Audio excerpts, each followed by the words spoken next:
Project Sin, Part 6, Children of the Sands. Previously on Project Sin, Kelsa and Elizabeth, contestants of the Project Sin universe, a lifelike game that pits inmates of society in a fight to the death, receive powerful prizes for defeating the monster of Maya, Claude von Klaus. Unfortunately, Liz decided to make one of the moderators target practice and evoked a deadly situation for the group. Nell managed to save the day by somehow transporting his avatar, a devil-like creature, to his own dark realm. There appeared to be truth to these words, as they were soon faced with a large man who claimed to own each of the moderators throughout the game. He also made the claim that they indeed were being recorded, however was not able to ascertain the location of the Devilman moderator. While the claims were bold, it became clear that perhaps there was a lot more to this world than initially circulated. A battle ensued, proving their team to be woefully outmatched. Many days passed without incident as they made the best recovery possible. Kelsa, now missing her right hand and marred by scars that ran like lightning up her arm, decided it was time to move. They ended up heading to the north, where a desert landscape held a gem of a bustling city that disguised the despair of its residents. They specifically found it so when they managed to walk through a poor district, a distinct opposite of the well-maintained wealthy part of the city. They were invited inside by a woman cooking rodents, and sat to dinner with no more than a few gestures.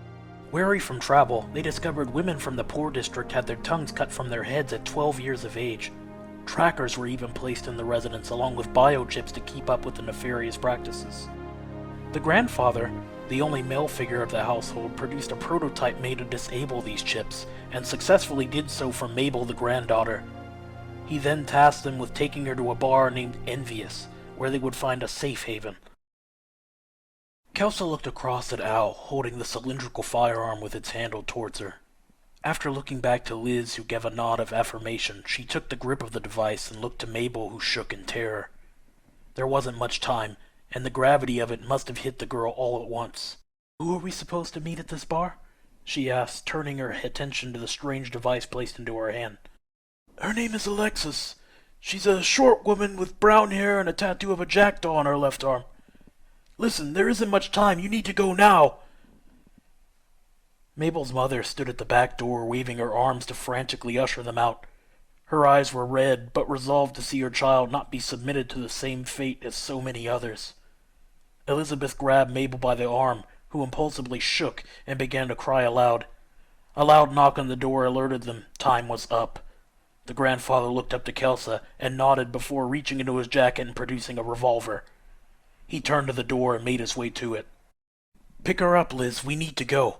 Elizabeth looked over to Nell, her familiar that was assigned to each contestant with their own goals for winning the tournament. He appeared humanoid, but with pale pallor and an unusual garb. He was dressed in an unknown black fur with bone-like spikes protruding from the center of the outfit. Nell glared back before rolling his eyes in disdain at the task. The creature opened a dark portal, dropping Mabel into darkness before turning back. "Happy?" Elizabeth didn't seem completely satisfied, but his portal magics were quite useful. They quickly exited through the back door. A few loud shots and a subsequent series of automatic fire trailed them. The alleyway was still clear. They dashed to the other side of a flanking building to camouflage their visibility. It didn't appear anyone had noticed them.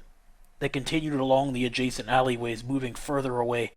Kelsa stopped abruptly as they exited into the first maintained road since escaping. "Any takers on where this main district is?" Liz looked over and shrugged. It was pretty late, but any club or bar was bound to have foot traffic, right? They didn't see anyone save a man driving about a small hover bike that zoomed down the way. He stopped in front of them and dismounted. "What purpose do you have in the business district at this hour?" A pair of lenses extended from his helmet, and he examined each of them thoroughly while waiting for an answer. "We're visiting the city. Got a little lost." The man pulled a datapad from the bike's main console. "I see. And who were you visiting exactly?" His tone carried a heavy weight of suspicion. "More so just looking for a place to spend the night, actually. We're travelers." "Travelers with weapons?" "It's a dangerous world." He made another pass over them, and then pointed forward. "The main district has a hotel, Pharaoh's Retreat. You can stay there. Just a word of warning. Visitors aren't allowed outside of the main district. Conduct whatever it is you came here for and leave." Esther, Kelsa's fox carbuncle summon, rounded her leg and stared curiously at the authority figure. The man's hand quickly moved to a pistol holstered at his side. "You're one of those summoner brats! Get on the fucking ground!" The officer quickly had the weapon trained on Kelsa. "I'm not going to say—" Before he finished the sentence, a tentacle whipped from behind the man and yanked his arms violently upward, causing him to misfire and dangled him helplessly above the ground, both hands entangled. Nell stepped forward, a faint black aura emanating from around him. "What should we do with this one?" he said while vehemently side-eyeing Liz. She raised a thumb pointed towards the sky in plain view of the officer, before quickly turning it down. A black ooze puddled from the ground. All the man managed was a scream before being tossed into the gaping abyss beneath him. "Looks like you'll need to keep a low profile, Esther." Kelsa looked down at the white-furred creature, and the purple gem embedded in the center of its forehead seemed to gleam in response to her warning. He promptly disappeared back into the alleyway. Elizabeth took it upon herself to rifle through the bike. She was holding up a flare and pocketing medical supplies. A piece of paper floated to the ground as she continued rummaging through the gear. It was a photo of the officer, a young woman and a small child wrapped tightly in linen. Not of any real importance, Kelsa thought, as she turned her attention once more to Liz. A crackle interrupted her musings. The radio blared to life. "Immediate assistance requested in St. Seventh. Officer Lowe, do you read?" The radio went silent, and then asked for Officer Lowe again. "Probably best we get out of here before more come." They headed in the direction of the main strip that had been pointed out to them. Several sirens were heard off in the distance, but they managed okay, and eventually found Envious. They were greeted to a stifling atmosphere of booze, drugs, and hopelessness. A tough-looking woman, bald and tatted from head to toe, sat behind a small counter polishing a glass flagon, and only two other patrons sat at the table towards the back of the room, visibly drunk and moping about. "We're closing up soon. If you're ordering something, do it quick. If not, piss off." The three of them took a seat at the bar. Elizabeth ordered herself an old-fashioned. Kelsa asked for water and was poured a generous helping of whiskey. "That's the only water we serve in this bar, sweetheart." Kelsa stared a moment before grasping the glass and swirling the large brick of ice placed in it. "Haven't seen you folk around here. What brings you through the sandbox?" The woman was staring intently at Nell, who barely passed for human given the strange garb and skin tone. "Elizabeth, pleasure to meet you." Liz held out a hand to shake and make acquaintance, but was met with air. "Jack, you'll have to excuse me. My not trusting strangers and all right away. A lot of crazy stuff happening around here." Liz retracted her hand. "We noticed. Like the tongues being—" Jack quickly put a hand to her lip, then made a shrug towards a camera in the corner of the room. They could feel the looks of two men in the corner, who in a drunken stupor looked over as if overhearing them. "You folks find your way to the Ferris retreat yet? Only place with rooms to rent?" Kelsa shook her head. "No worries, I'll escort you over there. Shift's almost up, like I said, and visitors really shouldn't be in without an escort." Jack looked nervously over at the two men. "She say something about a tongue, Jack?" The bartender raised her hands. "Yeah, slip of the tongue, Rod. We're closing up, don't worry, I'll see to it." She began closing shop and ushered them out in 20 minutes, a very light-hearted banter and about the most unremarkable of things. Standing outside the bar, after sending the two men on their way, Jack turned the key and set the day's trash before the door, and then looked grimly at Liz. "You look a little too old to be one of those summoner kids. I had my suspicions with this one," she said, pointing a finger to Nell, "but now I'm sure. Who are you?" "I'm Liz." "No, I'm not a child, but I am a summoner." Kelsa stepped beside her and grasped the back of Liz's arm. "Don't worry, Kelsa. If she's a problem, I'll just kill her." Jack stared with a hard expression focused on Liz for a moment. "An old man from the poor district named Al said to come to this place to hide his daughter," Kelsa interrupted, breaking the intense atmosphere that had befell them.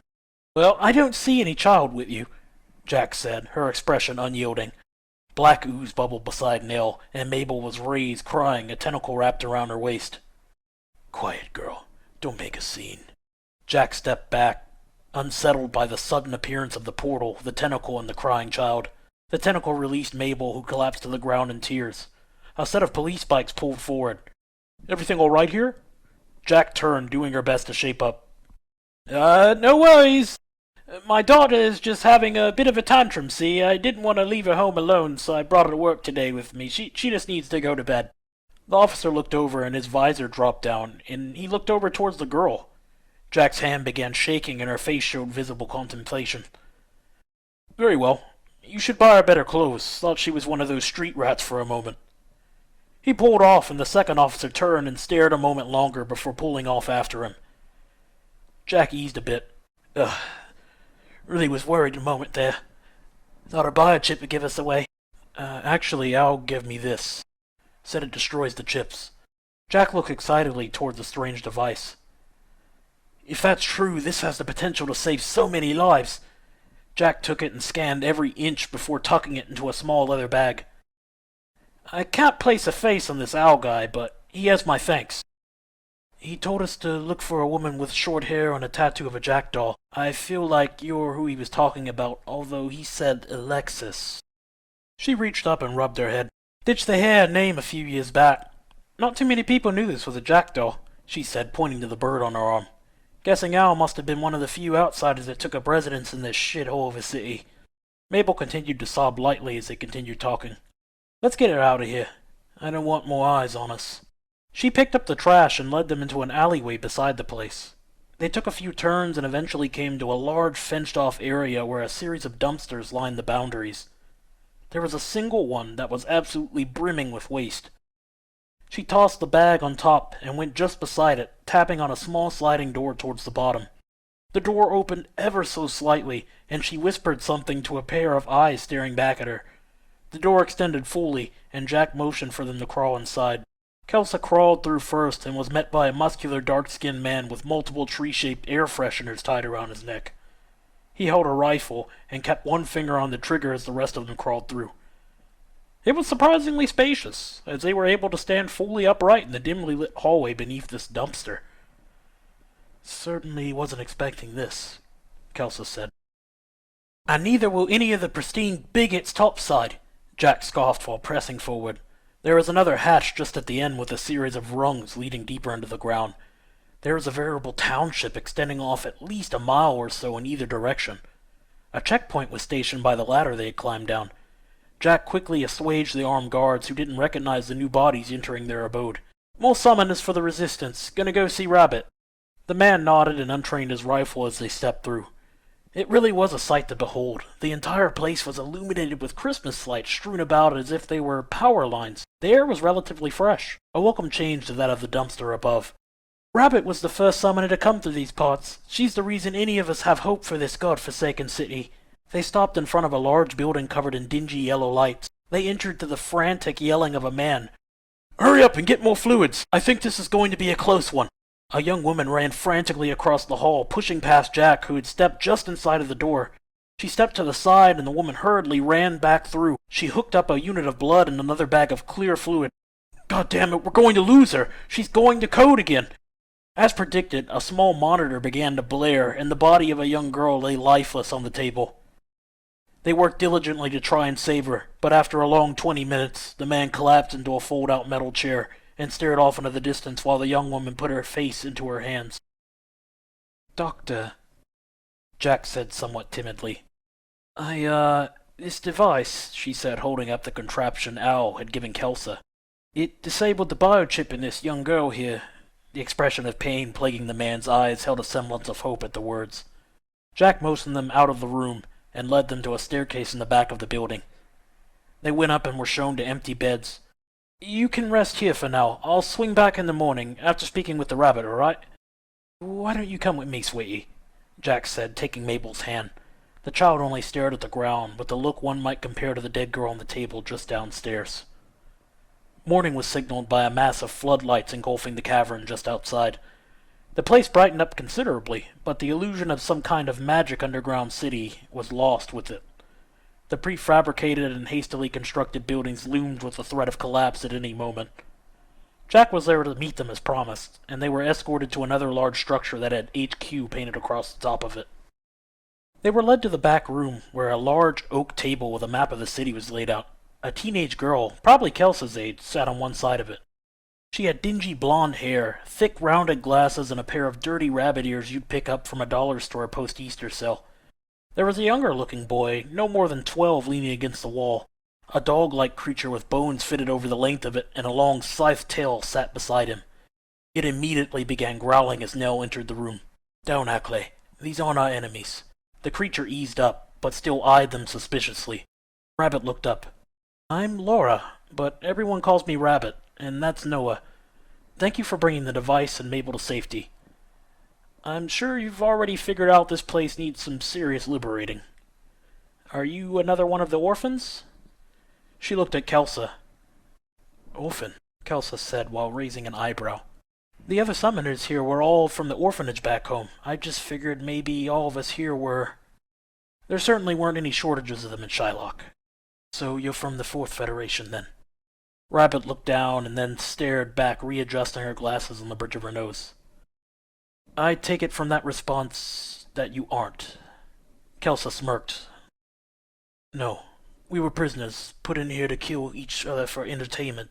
Supposedly this whole thing was being recorded, but I have my doubts. Paid a heavy price for the information, though," she said, holding her missing hand, still blackened from the spear of energy that ruptured during the fight with the supposed orchestrator of this twisted game. Rabbit looked uneasy at them, given the new information. "I thought maybe the Federation's decided to finally kill us all off with the population problem soaring." Liz took a step closer towards the table. "You're probably not far off. The warden said something similar before we were brought from some weird site and hooked up to the machines and told to win our lives back." "Do you remember how long ago that was?" Rabbit said, looking at the map. Liz paused a moment. "Maybe a month ago now?" The girl readjusted her spectacles again. "I'd give up hope of returning then. I thought they were going to kill us when they hooked up the machines, but now that I've had my turn, I know we were being sent here somehow. The bodies, you see, they decay within a few days of being hooked up into those apparatuses. I only know because I watched them take my brother, and when I found out he was dead, it wasn't long before they hooked me up as well." "So you found him, I'm assuming?" Kelsa said. Rabbit nodded to Noah, leaned against the wall. "He's right over there. We still haven't figured out exactly how all of this works. Our real bodies are gone, but somehow we consciously exist in this place. It's not any gold-plated Shangri-La, but I suppose at least we still exist." Jack put her hand to the side of her head and rubbed vigorously. "I can't get my head around all this shit. You guys are some kind of orphans and fugitives from another world?" Rabbit looked over to her. "Few are privy to that information. Keep it to yourself, Jack." She rubbed her temples a moment more, then went back to the back of the room and sat down in a cushioned folding chair. "Now then, I can't speak to your motivations, but I could really use some help sorting out the city. Essentially, the rich hold all the power, and have made slaves of the poor, and have even gone as far as mutilating them." A loud pounding interrupted her, and the door burst open with an armed man raising his rifle at her. "This is your fault, you little bitch! We would have been fine if we just sat in our poor little squat, but you think you're so smart and powerful. You're just a freaking kid!" A thorny vine shot from the floor and forced the weapon downward. Trickles of blood began pouring down the man's arm. "The only thing you would be without me." Another vine shot out and wrapped around the man's neck and slowly began flossing left and right. "Is dead." And the head rolled onto the floor. Two other men along with another young boy ran forward. "Get this out of my sight," Rabbit said, adjusting her spectacles once more. "I like this one, Liz," Nell said, smiling down at the headless corpse decorating the floor. "As I was saying, our supplies are running low and people are getting desperate. The big move needs to happen sooner or later, and having more summoners on my side sweetens the odds." A mess of brambles sprouted from the floor, and a humanoid woman-like creature formed from them. Her skin was a coarse wood with many thorns sprouting around her. There was a small bouquet of flowers that garnished her head, giving the only illusion of anything friendly about the creature. "Help me take this city, and you'll have your place to live in it." Kelsa couldn't help but think of Claude Von Klaus, the dictator of Maya who offered dominion in exchange for service as a bodyguard. "Of course, if you want," she lazily turned her head to the pool of blood on the floor, trilling behind them where the corpse had been dragged off. Liz scoffed. "Is that a threat?"